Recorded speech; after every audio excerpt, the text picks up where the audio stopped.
Ako po si Torre Palma Rachel ng Shirt Planet Divisoria. As of now po, 3 years and 2 months na po ako dito sa store.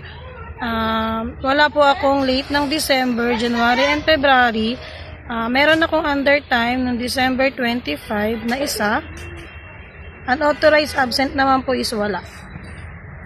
Ang highest sales ko po is noong November 2025 with transaction count of 184, total sales of 1,023,758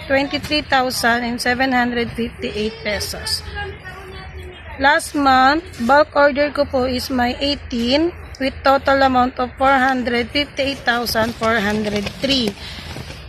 So, bumaba po yung EBR ko last month ng 5. Ang mga EBR ko po is mostly about incomplete fill out po sa sales form.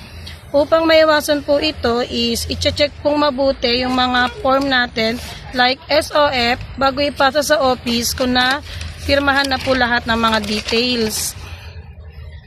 Sa IR naman po is 0. Wala po akong active na IR at mga naiwan na IR.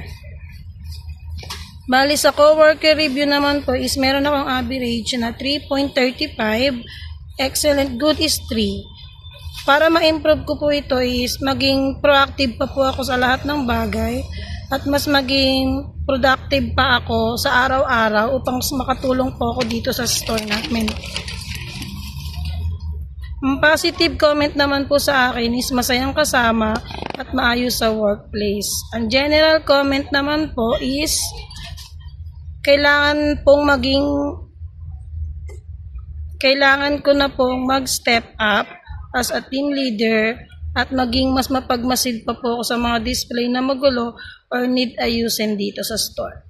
So, dapat ko pong i-improve is maging attentive po ako sa lahat ng visual at sa lahat ng mga display para po mas maging malinis ang store at ma-maintain po ang cleanliness. Yun lang po. Thank you.